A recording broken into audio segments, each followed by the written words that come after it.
ஓம் சாந்தி. 17-3-2025 காலை முரளி பாப்தாதா மதுபன். பரமாத்மாவின் மகாவாக்கியம். இனிமையான குழந்தைகளே, படிப்புதான் வருமானமாகும். படிப்பு வருமானத்திற்கு வழியாகும். இந்த படிப்பு மூலம்தான் நீங்கள் 21 பிறவிகளுக்கான பொக்கிஷங்களை சேமிக்க வேண்டும். கேள்வி: எந்த குழந்தைகளுக்கு குரு திசை இருக்கிறதோ அவர்களுடைய அடையாளம் என்ன தெரியும்? பதில்: அவர்களுடைய கவனம் முழுமையாக ஸ்ரீமதத்தின் மீது இருக்கும். படிப்பு நன்றாக படிப்பார்கள், ஒருபொழுதும் ஃபெயில் ஆக மாட்டார்கள். ஸ்ரீமதத்தை மீறுபவர்கள்தான் படிப்பில் ஃபெயில் ஆகுகிறார்கள். அவர்கள் மீது ராகு திசையும் அமர்ந்து விடுகிறது. இப்பொழுது குழந்தைகளாகிய உங்களுக்கு விருட்சபதியாகிய தந்தையின் மூலம் குரு திசை அடித்துள்ளது. பாடல்: இந்த பாவ உலகத்திலிருந்து. ஓம் சாந்தி. இது பாவ உலகத்தின் கூக்குரல் ஆகும். தந்தை சொல்றாங்க, இந்த பாட்டில் பாவ உலகத்தில் இருக்கக்கூடிய மனிதர்கள் இந்த மாதிரி கூக்குரல் இடுறாங்க. நீங்களோ கூக்குரல் இட வேண்டியதில்லை. ஏனென்றால் நீங்கள் தூய்மையாக ஆகிக் கொண்டு உள்ளீர்கள். இது தாரணை செய்ய வேண்டிய விஷயமாகும். இது மிகப்பெரிய பொக்கிஷமாகவும் இருக்கின்றது. எவ்வாறு பள்ளிக்கூடத்தின் படிப்பு பொக்கிஷமாகும் அல்லவா? ஒரு ஸ்கூல்னா அங்கே படிப்பு தான் முக்கியம். அது ஒரு பொக்கிஷம் போல. படிப்பின் மூலம் ஷரீர நிர்வாகம் நடைபெறுகிறது. இங்கோ குழந்தைகளுக்கு பகவான் படிப்பிக்கின்றார் என்பது தெரிந்துள்ளது. இது பெரிய உயர்ந்த வருமானமாகும். ஏனென்றால் குறிக்கோள் உங்களுக்கு முன்னால் உள்ளது. உண்மையிலும் உண்மையான இந்த சத்சங்கம் முழு கல்பத்திலும் ஒரு தடவைதான் நடக்கின்றது. பதித்த பாவனா வாருங்கள் என்று இப்பொழுதுதான் அழைக்கிறார்கள் தந்தையை. அவர்கள் அழைத்து கொண்டே இருக்கிறார்கள். உலகத்தில் இருக்கிறவங்க பதித்த பாவனா வாங்க அப்படின்னு சொல்லி அழைச்சிக்கிட்டே இருக்கிறாங்க. நீங்களோ இங்கு அவர் முன்னால் அமர்ந்துள்ளீர்கள். எங்கு துக்கத்தின் பெயர் அடையாளம் இல்லையோ அந்த புதிய உலகத்திற்கு செல்லுவதற்காக முயற்சி செய்து கொண்டு உள்ளோம். உங்களுக்கு சொர்க்கத்தின் அமைதி கிடைக்கிறது. இந்த நரகத்தில் சிறிதும் கூட அமைதி இருக்க முடியாது. இதுவோ விஷக்கடலாகும், கலியுகம் அல்லவா? அனைவரும் துக்கத்திலும் துக்கமாக இருக்கின்றார்கள். விகாரத்தின் மூலம் பிறப்பெடுக்கக்கூடியவர்களாக இருக்கிறார்கள். ஆகையால் தந்தையை நாங்கள் பதித்தமாகிவிட்டோம் என்று ஆத்மாக்கள் அழைக்கின்றார்கள். எல்லாரும் விகார பிறப்பு எடுக்கிறதுனால தந்தையை நாங்கள் பதித்தமாயிட்டோம், எங்களை பாவனப்படுத்துறதுக்கு வாங்க அப்படின்னு சொல்லிட்டு அனைத்து ஆத்மாக்களும் அழைக்கின்றார்கள். 84 பிறவிகளின் ரகசியத்தை தந்தை அமர்ந்து புரிய வைக்கின்றார். மற்ற தர்ம ஆத்மாக்கள் 84 பிறவி எடுப்பது கிடையாது. உங்களிலும் 84 பிறவிகளை பற்றிய சித்திரம் கூட மிகவும் நன்றாக உருவாக்கப்பட்டுள்ளது. இந்த ஏணி படம், 84 பிறவியை பற்றிய படம், அது ரொம்ப நல்லா உருவாக்கப்பட்டிருக்கு அப்படின்னு தந்தை சொல்லிட்டு இருக்காங்க. கல்ப விருட்ச சித்திரம் கூட கீதையில் உள்ளது. ஆனால் பகவான் கீதையை எப்பொழுது கூறினார்? வந்து என்ன செய்தார்? எதையுமே தெரிந்திருக்கவில்லை. உலகத்தில் இருக்கிறவங்களுக்கு இதெல்லாமே தெரியல அப்படின்றார். கீதையை எப்பொழுது சொன்னார், என்ன செய்தார் இறைவன், இது யாருக்கும் தெரியல. மற்ற தர்மத்தினர் அவரவருடைய தர்மத்தின் சாஸ்திரங்களை தெரிந்துள்ளார்கள். பாரதவாசிகளோ முற்றிலும் தெரிந்திருக்கவில்லை. உங்களுடைய புத்தியில் டிராமாவின் சக்கரம் முழுமையாக உள்ளது. தந்தை சொல்கிறார், நான் சங்கமிகத்தில்தான் சொர்க்கத்தை படைப்பதற்காக வருகின்றேன். டிராமாவை மாற்ற முடியாது. டிராமாவில் நிச்சயிக்கப்பட்டுள்ளது, அப்படியே நடக்கும். 84 பிறவிகளின் சக்கரத்திலிருந்து நீங்களும் விடுபட முடியாது.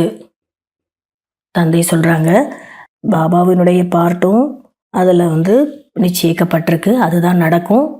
உங்களுடைய பார்ட்டும் அதுதான் நடக்கும். நீங்கள் சக்கரத்திலிருந்து விடுபட முடியாது அப்படின்னு தந்தை சொல்கிறாங்க. இந்த உலகமும் ஒரு பொழுதும் அழிந்து விடாது. மாற்றம் இருக்குமே தவிர அழிந்து விடாது. உலகத்தின் ஹிஸ்டரி ஜியாகிரபி திரும்ப திரும்ப நடந்து கொண்டே தான் இருக்கும். குழந்தைகள் இந்த படிப்பின் மீது முழுமையான கவனம் கொடுக்க வேண்டும். இதில் சாக்குப்போக்கு சொல்லக்கூடாது. சென்டர் தூரமாக உள்ளது, இப்படி இருக்கிறது, இது போன்ற சாக்குப்போக்கு சொல்லக்கூடாது. நடந்து செல்ல 6 மணி நேரம் ஆனாலும் சென்று விட வேண்டும். மனிதர்கள் யாத்திரைக்கு செல்கின்றனர். முன்பெல்லாம் பலர் நடந்தே சென்றனர், மாட்டு வண்டியிலும் சென்றனர். இதுவோ ஒரு ஊருக்கான விஷயமாகும். இங்கு தந்தையின் எவ்வளவு பெரிய பல்கலைக்கழகம் இருக்கிறது. நீங்கள் லக்ஷ்மி நாராயணர் ஆகிறீர்கள். இதோ பாபாவினுடைய பெரிய யூனிவர்சிட்டி. இந்த யூனிவர்சிட்டியில் படிக்கிறவங்க லக்ஷ்மி நாராயணராக ஆகிறார்கள் அப்படின்னு தந்தை சொல்கிறாங்க. இப்படிப்பட்ட உயர்ந்த படிப்பு படிப்பதற்காக தூரமாக உள்ளது, படிப்பதற்கு நேரம் இல்லை என்றெல்லாம் கூறினால் தந்தையோ என்ன கூறுவார்? அந்த மாதிரி சிலர் சாக்கு போக்க சொல்கிறாங்களாம். அப்போ அவங்கள பற்றி பாபா என்ன கூறுவார்? இந்த குழந்தை தகுதி இல்லாதது என கூறுவார். தந்தையோ உயர்ந்த நிலை ஏற்படுத்துவதற்காக வருகிறார், இவர்களோ சத்தியநாசம் ஆகிறார்கள் என தந்தை நினைப்பார். இப்படி படிப்புக்காக சாக்கு போக்கு சொல்கிறவங்கள தந்தை இப்படிலாம் நினைப்பாரு அப்படின்னு தந்தை சொல்கிறாரு. ஸ்ரீமதம் கூறுகிறது, தூய்மையாகுங்கள், தெய்வீக குணத்தை கடைபிடியுங்கள் என்று. ஒன்றாக இருந்தாலும் விகாரத்தில் செல்லாதீர்கள். கணவன் மனைவி 2 பேரும் ஒன்றா இருந்தாலும் விகாரத்தில் செல்லக்கூடாது. இடையில் ஞானம் யோகம் என்ற அம்பு இருக்க வேண்டும். நாம் தூய்மையான உலகத்திற்கு எஜமானர்களாக ஆக வேண்டும். இப்பொழுது பதித்த உலகிற்கு எஜமானர்களாக இருக்கிறார்கள். தேவதைகள் 2 கிரீடம் அணிந்த நிலையில் இருந்தார்கள். அரை கல்பத்திற்கு பிறகு ஒளி கிரீடம் மறைந்து விடுகிறது. இப்பொழுது வரை இரட்டை கிரீடதாரிகள் முன்னால் சென்று ஒரு கிரீடம் அணிந்தவர்கள் தலை வணங்குகிறார்கள். ஏனென்றால் அவர்கள் தூய்மையான மகாராஜா மகாராணிகள். அந்த 2 கிரீடம் அணிந்தவங்க தூய்மையான மகாராஜா மகாராணிகள். மகாராஜாக்கள் ராஜாக்களை விட பெரியவர்களாக இருப்பார்கள். ஒரு கிரீடம் அணிந்தவங்க ராஜாக்கள், 2 கிரீடம் அணிந்தவங்க மகாராஜாக்கள். அதனால் மகாராஜாக்கள் ராஜாக்களை விட பெரியவர்களாக இருப்பார்கள். அவர்களிடம் அதிகமான நிலங்கள் இருக்கும். சபைகளிலும் மகாராஜாக்கள் முன் வரிசையிலும் ராஜாக்கள் பின் வரிசையிலும் வரிசை கிரமமாக அமருவார்கள். சபைனா இப்படி இருப்பாங்க அப்படின்னு தந்தை சொல்லிட்டு இருக்காங்க. விதி பூர்வமாக அவரவருடைய சபை இயங்கும். இதுவும் கூட ஈஸ்வரிய சபையாகும். இதனை இந்திர சபை என்று சொல்லப்படுகிறது. நீங்கள் ஞானத்தின் மூலம் பரிகளாக தேவதைகளாக மாறுகிறீர்கள். அழகானவர்களைத்தான் பரிகள் என்று சொல்லப்படுகிறது. ராதாகிருஷ்ணர் இயற்கையான அழகு படைத்தவர்களாக இருப்பதால் அழகாக இருக்கிறார்கள். பிறகு எப்பொழுது காம சிதையில் அமர்ந்து விடுகிறார்களோ விதவிதமான பெயர்களில் கருப்பர்களாக ஆகிவிடுகின்றனர். சாஸ்திரங்களில் இந்த விஷயங்கள் ஏதுமே இல்லை. ஞானம், பக்தி, வைராகியம் 3 விஷயங்கள் உள்ளன. இப்பொழுது நீங்கள் ஞானத்தை அடைந்து கொண்டே இருக்கிறீர்கள். பிறகு உங்களுக்கு பக்தியின் மீது வைராகியம் ஏற்படுகிறது. இப்பொழுது புத்தி புதிய உலகின் பக்கமாக இருக்கிறது. இப்போ நம்முடைய புத்தி இந்த புது உலகத்தினுடைய அந்த பக்கமாக இருக்கிறது. இந்த பழைய உலகத்தின் மீது நமக்கு வைராகியம் வந்துருச்சு அப்படின்னு தந்தை சொல்றாங்க. இது பழைய உலகம் நரகம், சத்தியுகம், திரேதாயுகம், அது சிவாலயம். அதுவோ சிவத்தந்தையால் ஸ்தாபனை ஆகிறது. இப்பொழுது இந்த வைஷ்யாலயத்தின் மீது உங்களுக்கு வெறுப்பு வருகிறது. பல பேருக்கு இன்னும் வெறுப்பு வரவில்லை. திருமணத்தில் வீண் செலவு செய்து பள்ளத்தில் விழுவதற்கு விரும்புகின்றனர். மனிதர்கள் அனைவரும் அசுத்தத்தில் விழுந்து கிடக்கின்றனர். ஒருவருக்கொருவர் துக்கம் கொடுக்கின்றனர். அமிர்தத்தை விட்டுவிட்டு விஷத்தை அருந்தினார்கள் என பாடப்பட்டுள்ளது. என்ன சொல்கிறார்களோ அதனுடைய அர்த்தத்தை புரிந்து கொள்வது இல்லை. உலகத்தில் சொல்லக்கூடிய விஷயங்கள் அவங்களுக்கே அர்த்தம் புரியலை அப்படின்னு தந்தை சொல்லிட்டு இருக்காங்க. குழந்தைகளிலும் வரிசை கிரமமாக தான் இருக்கிறீர்கள். புத்திசாலியான டீச்சர் பார்த்தவுடன் புரிந்து கொள்வார்கள் இவருடைய புத்தி எங்கோ அலைந்து கொண்டு உள்ளது என்று. வகுப்பிற்கு நடுவில் கொட்டாவி விடுகிறார்கள் என்றாலும் தூங்குகிறார்கள் என்றாலும் புரிந்து கொள்ளலாம் இவர்களுடைய புத்தி வீட்டின் மீதோ தொழிலின் மீதோ அலைந்து கொண்டுள்ளது என்று. கொட்டாவி என்பது சோர்வின் அடையாளமாகும். வகுப்புக்கு நடுவில் கொட்டாவி விடுறாங்கன்னாலே அதனுடைய அர்த்தம் என்னன்னா அவங்க சோர்வாக இருக்காங்க. நீங்கள் அரை கல்பமாக மகா நோயாளிகளாக இருக்கிறீர்கள். அமர்ந்து கொண்டே அகால மரணம் ஏற்பட்டு விடுகிறது. சத்தியுகத்தில் ஒருபொழுதும் அவ்வாறு ஏற்படாது. இங்கோ ஏதாவது நோய் வந்து கொண்டே உள்ளது. இறக்கும் தருவாயில் நோயினால் கதறிக்கொண்டே இருக்கிறார்கள். இந்த கலியுகத்தில் இப்படி இருக்கிறாங்கன்னு தந்தை சொல்லிட்டு இருக்காங்க. சொர்க்கத்தில் கொஞ்சம் கூட துக்கம் ஏற்படாது. அங்கேயோ சமயப்படி புரிந்து கொள்வார்கள். இப்பொழுது நேரம் முடிவடைந்தது. சரீரத்தை விட்டுவிட்டு நான் குழந்தையாக வேண்டும் என்று. இங்கும் கூட உங்களுக்கு காட்சி கிடைக்கும். இப்படி நாம் ஆகப் போகிறோம் என்று. இவ்வாறு பல பேருக்கு காட்சி கிடைத்திருக்கிறது. எப்படி அன்னமோ அப்படித்தான் மனம் என்று பாடப்பட்டிருக்கிறது. மாமிசம் வாங்குபவர்களுக்கும் விற்கக்கூடியவர்களுக்கும் பரிமாறக்கூடியவர்களுக்கும் பாவம் ஏற்படுகிறது. அன்னம் போலவே எண்ணம் சொல்லுவாங்க. அன்னம் போலவே மனம் உருவாகும். அப்படின்னா மாமிசம் வாங்குபவர்களாக இருந்தாலும் சரி, விற்கிறவங்களா இருந்தாலும் சரி, அதை சமைச்சு பரிமாறக்கூடியவர்களுக்கும் சரி பாவம் ஏற்படுகிறதுன்னு தந்தை சொல்லிட்டு இருக்காங்க. பதித்த பாவனர் தந்தையிடம் எந்த விஷயத்தையும் மறைக்க கூடாது. மருத்துவரிடம் நோயை மறைக்கிறோம் என்றால் நோய் குணமாகாது. இவரோ எல்லையற்ற அழியாத மருத்துவர் ஆவார். இந்த விஷயங்களை உலகத்தில் இருப்பவர்கள் யாருமே அறியவில்லை. உங்களுக்கு இப்பொழுது ஞானம் கிடைத்து கொண்டிருந்தாலும் கூட யோகத்தில் மிகவும் குறைவாகவே இருக்கிறீர்கள். நினைவு முற்றிலுமே செய்வதே இல்லை. அப்படி யாரும் உடனடியாக யோகத்தில் நிலைப்பதில்லை என்பது தந்தைக்கும் தெரியும். வரிசை கிரமமாகத்தான் இருக்கிறார்கள். பிராமணர்களோ இப்பொழுது லட்சக்கணக்கில் இருக்கிறார்கள். ஆனால் அதில் சொந்த குழந்தைகளும் உள்ளனர், மாற்றாந்தாய் குழந்தைகளும் உள்ளனர். சொந்த குழந்தைகள் நன்றாக சேவை செய்வார்கள்.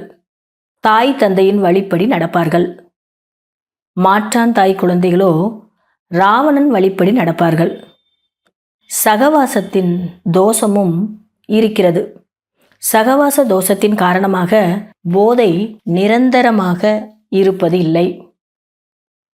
சென்டரில் அதிக பேர் வருகிறார்கள். கொஞ்சம் போதை ஏறுகிறது.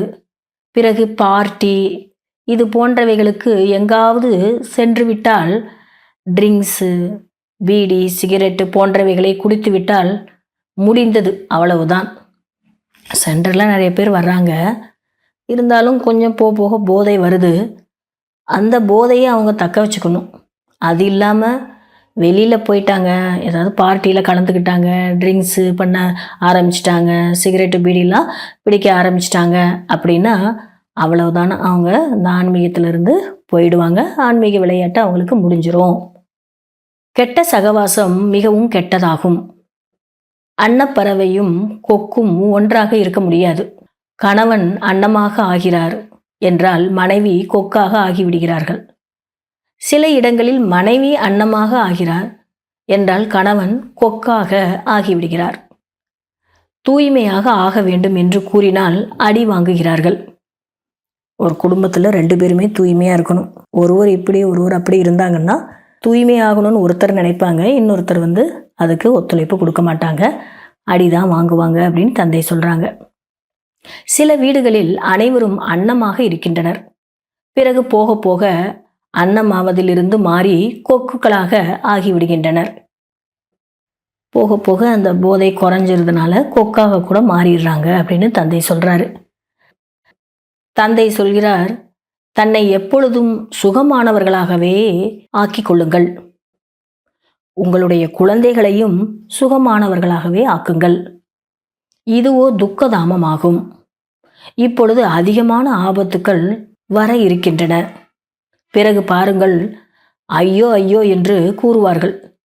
தந்தை வந்துள்ளார், நாம் தந்தையிடமிருந்து ஆஸ்தி அடையவில்லை, பிறகு மிகவும் தாமதமாகிவிடும். தந்தை என்னவோ சொர்க்கராஜ்யம் கொடுக்க வந்துள்ளார், அதை இழந்து அமர்ந்திருக்கின்றனர். அதனால் தான் தந்தை புரிய வைக்கிறார், தந்தையிடம் எப்பொழுதும் உறுதியாக இருப்பவர்களை அழைத்து வாருங்கள். பாபா மீட்டுக்கு அழைச்சிட்டு போகிறோம் அப்படின்னா அவங்க ரொம்ப உறுதியாக இருக்கணும். அப்படிப்பட்டவங்கள தான் நம்ம பாபா மீட்டுக்கு மதுபனுக்கு அழைச்சிட்டு போகணும் அப்படின்னு தந்தை சொல்லிட்டு இருக்காங்க. அவர்கள் தானும் புரிந்து கொண்டு மற்றவர்களுக்கும் புரிய வைக்கக்கூடியவர்களாக இருக்க வேண்டும். மற்றபடி தந்தையை தரிசனம் செய்யக்கூடியவர்களாக மட்டும் இருக்கக்கூடாது. சில பேர் அப்படிதான் பாபாவை பார்த்துட்டு மட்டும் தரிசனம் மட்டும் பார்த்தா போதும்னு நினைப்பாங்க. ஆனால் அந்த மாதிரி ஆட்களை கூட்டிகிட்டு வராதிங்க. சிவத்தந்தையை எங்காவது பார்க்க முடியுமா என்ன? ஆத்மாவை பார்த்திருக்கிறீர்களா என்ன? முதலில் அறிந்து கொண்டீர்கள், அவ்வளவுதான்.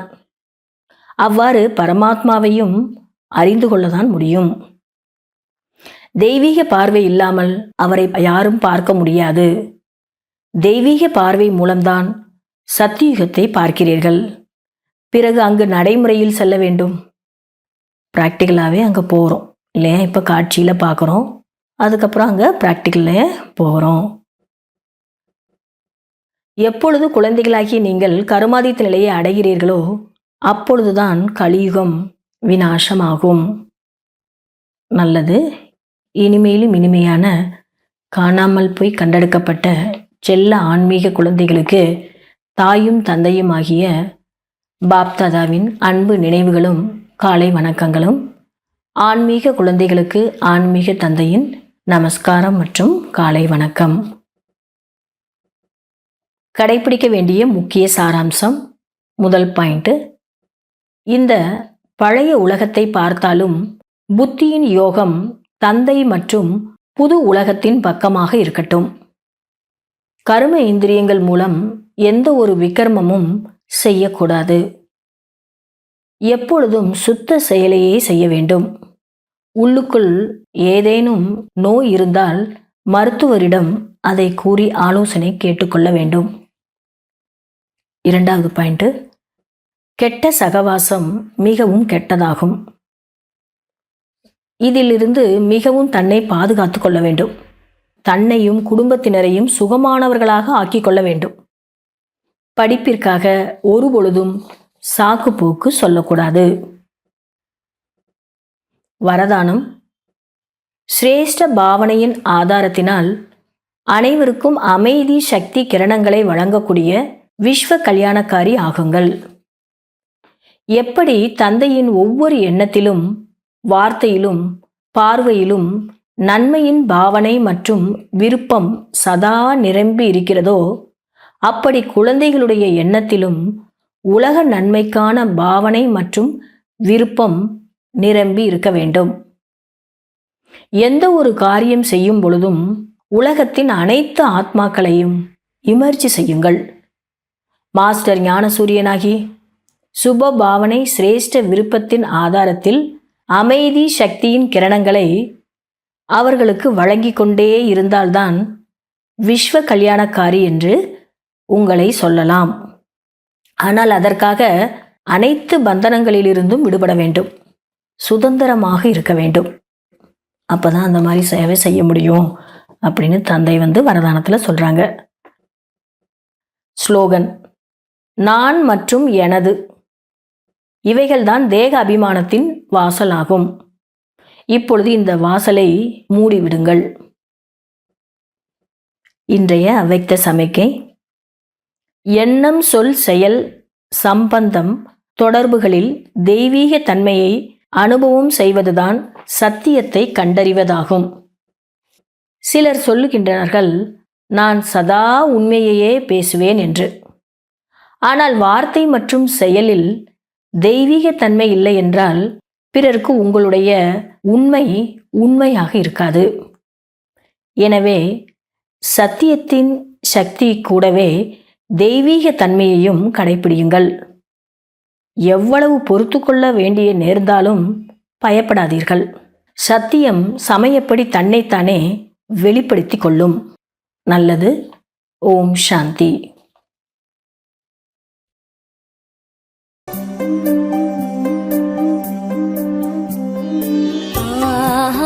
எனது பாக்யமே பாபா உன் அன்பு கிடைத்ததே.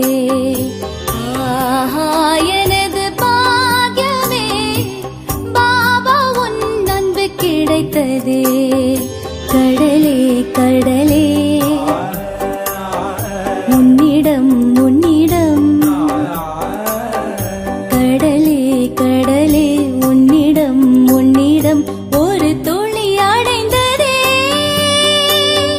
புதிய வாழ்வு மலர்ந்ததே. எனது பாக்யமே பாபா உன் அன்பு கிடைத்ததே.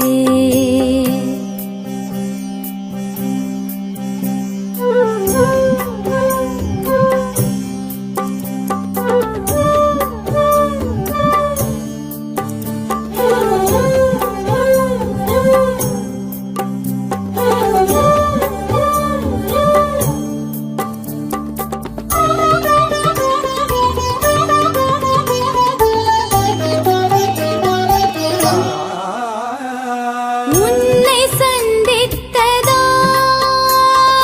வாழ்க்கையில் பரமானந்தம் அடைந்தேனே.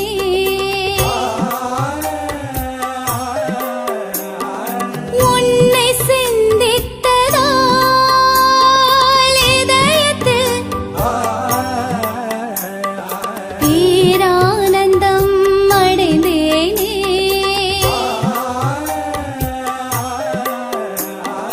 அன்பின் தீபம் நீ ஏற்றினாய், ஒளியானதே என் வாழ்க்கையே. கடலே கடலே உன்னிடம் உன்